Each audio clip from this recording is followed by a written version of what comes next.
आज हम 108 नंबर की हिंदू धर्म में महत्ता के बारे में विस्तार से आपको बताएंगे। आपने कई बार यह देखा होगा कि हिंदू धर्म के अंदर 108 नंबर की एक अलग ही पहचान है, फिर चाहे वह जपमाला के मोती हो या कोई अन्य धार्मिक कार्य। हम सभी के मन में यह विचार कभी ना कभी तो आया ही होगा कि आखिर यह बस एक नंबर ही तो है, तो आखिर क्यों इसे हिंदू धर्म में इतना अधिक महत्व मिला हुआ है। दरअसल इसके पीछे एक नहीं बल्कि कई कारण छिपे हुए हैं जो धर्म के साथ साथ ज्योतिष, विज्ञान, गणित इत्यादि से जुड़े हुए हैं। आज हम आपको उन्हीं कारणों के बारे में बताएंगे ताकि आप 108 नंबर की हिंदू धर्म में महत्ता के बारे में अच्छे से समझ सके। आइए जानते हैं 108 नंबर का हिंदू धर्म में महत्व। पहला, भगवान शिव का तांडव। भगवान शिव जब गुस्से में होते हैं या अत्यधिक प्रसन्न होते हैं तो वे अपना मुख्य नृत्य तांडव करते हैं। इसे आपने टीवी इत्यादि में देखा भी होगा, किंतु क्या आप जानते हैं कि इस तांडव नृत्य में कुल 108 प्रकार की मुद्राएं होती हैं। कहने का तात्पर्य यह हुआ कि भगवान शिव 108 विभिन्न तरह की मुद्राओं में तांडव नृत्य को करते हैं। इसी प्रकार भारतीय नृत्य शैली में भी कुल 108 प्रकार के नृत्य हैं, जो अपने आप में एक अद्भुत उदाहरण है। दूसरा, भगवान श्री कृष्ण की 108 गोपियां। जब कृष्ण भगवान अपनी यौवन अवस्था में थे तब उन्होंने वृंदावन में रासलीला रचाई थी। वह पूर्णिमा की रात थी जब श्री कृष्ण ने 108 गोपियों संग महारास रचाया था। उस समय श्री कृष्ण ने अपनी माया के प्रभाव से 108 रूप धर लिए थे ताकि किसी भी गोपी को उनकी कमी न खले। इसके बाद 6 माह तक यह महारास रचाया गया था, जिसमें सम्मिलित होने स्वयं भगवान शिव भी एक गोपी का रूप धरकर आए थे। तीसरा, ब्रह्मांड का स्वरूप। हिंदू धर्म के अनुसार हमारे कुल 27 तारामंडल नक्षत्र है, जिनकी 4 दिशाएं होती हैं। 27 को अगर 4 से गुना किया जाए तो कुल योग 108 आता है। इस प्रकार यह नंबर संपूर्ण ब्रह्मांड के स्वरूप को भी प्रदर्शित करता है। चौथा, सूर्य, पृथ्वी व चंद्रमा। हमारे ऋषिमुनियों ने आधुनिक विज्ञान के उदय से बहुत वर्षों पहले ही सौरमंडल की गहन खोज कर ली थी। उन्होंने पृथ्वी के अलावा अन्य ग्रहों और तारों के बारे में, उनके मध्य की दूरी व उनके व्यास इत्यादि के बारे में एकदम सटीक आकलन कर लिया था। जैसे कि सूर्य या चंद्रमा का व्यास, सूर्य की चंद्रमा या पृथ्वी से दूरी इत्यादि, और इसका संबंध भी 108 नंबर से है, जिसे आज का आधुनिक विज्ञान भी मानता है। जितनी सूर्य की पृथ्वी से दूरी है वह सूर्य के व्यास से 108 गुना अधिक है। चंद्रमा की पृथ्वी से जितनी दूरी है वह चंद्रमा के व्यास से 108 गुना अधिक है। इन सबके साथ सूर्य का कुल व्यास पृथ्वी के कुल व्यास से 108 गुना अधिक है। पांचवा, ज्योतिष शास्त्र। हमारे सूर्य तारे के कुल 9 ग्रह है, जिसमें पृथ्वी तीसरा ग्रह है। इसी के साथ ज्योतिष के अनुसार हमारी कुल 12 प्रकार की राशियां होती हैं। जब हमारी जन्मपत्री बनाई जाती है तो प्रत्येक राशि में हर ग्रह विभिन्न प्रकार से स्थापित हो सकता है। इस प्रकार 12 राशियों में हर ग्रह 108 तरह से स्थापित हो सकता है। इसी पर हमारा पूरा ज्योतिष शास्त्र निर्धारित होता है।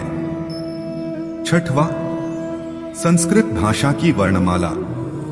संस्कृत भाषा में कुल 54 वर्णमाला होती है, जो 2 भागों में विभाजित 108 नंबर इन संस्कृत है। इसमें 54 शब्द पुरुष अर्थात पुल्लिंग या शिव को समर्पित है व 54 शब्द स्त्री अर्थात स्त्रीलिंग या शक्ति को समर्पित है, जो कि मनुष्य के पूर्ण रूप को दर्शाता है। 7वां, मानवीय भावनाएं। मनुष्य मन में कुल 108 प्रकार की भावनाओं का समावेश होता है, जिसमें 36 भावनाओं का संबंध हमारे भूतकाल से, 36 का संबंध हमारे वर्तमान से व 36 का संबंध भविष्य से होता है। इन मानवीय भावनाओं को चक्र भी कहा जाता है, जिन्हें जागृत करके हम अपने भूत, भविष्य और वर्तमान के बारे में बहुत कुछ जान सकते हैं। 8वां, आयुर्वेद के अनुसार हमारे शरीर में कुल 108 दबाव बिंदु, प्रेशर पॉइंट्स होते हैं, जहां पर दबाव डालकर शरीर के विभिन्न अंगों को सुचारू किया जाता है। इन दबाव बिंदुओं पर सही दिशा निर्देशों का पालन करते हुए सही समय पर दबाव डालने से शरीर की कई बीमारियों को बिना दवाई के ठीक किया जा सकता है। 9वां, धार्मिक महत्व। 108 नंबर को हिंदू धर्म में इतना पवित्र माना जाता है कि हमारे ऋषि मुनियों ने 9 पुराण व 108 उपनिषद लिखे हैं। इसी के साथ हिंदू धर्म में कुल 108 शक्तिपीठ है, जिनका धार्मिक महत्व है।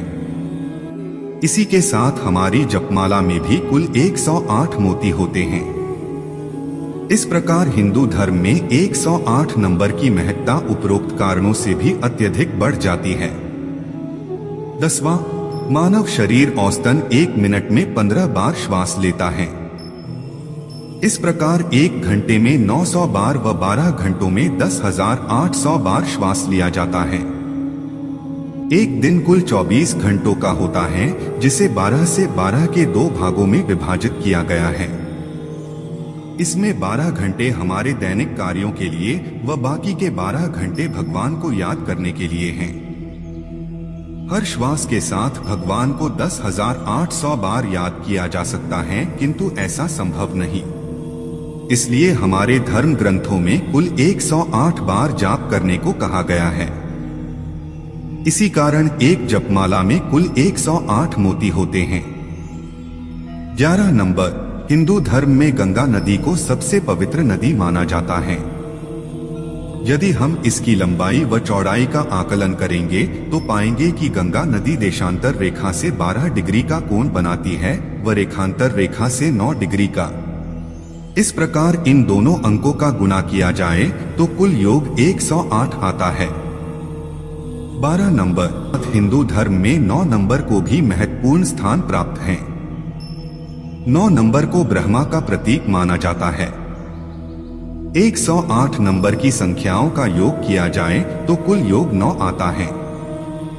इसी प्रकार आप 9 को चाहे किसी भी अंक से गुणा करें, प्राप्त उत्तर की संख्याओं को आप आपस में तब तक जोड़ें जब तक वह 1 नंबर की संख्या ना रह जाए। आप पाएंगे कि अंत में आपको 9 संख्या प्राप्त होगी। 13 नंबर, मनुष्य शरीर का तापमान। 108 डिग्री फ़ारेनहाइट मनुष्य शरीर का आंतरिक तापमान होता है। यदि इतना ही तापमान बाहर कर दिया जाए तो शरीर के सभी अंग काम करना बंद कर देंगे और मनुष्य शरीर पिघलने लग जाएगा। कहने का तात्पर्य यह हुआ कि 108 डिग्री का तापमान मनुष्य के शरीर के सहन करने की अधिकतम सीमा है। इसके पश्चात मनुष्य का शरीर पिघलने की अवस्था में आ जाएगा। अब आपको अच्छे से समझ आ गया होगा कि आखिर क्यों हिंदू धर्म में 108 अंक की संख्या को इतना महत्वपूर्ण स्थान दिया गया है।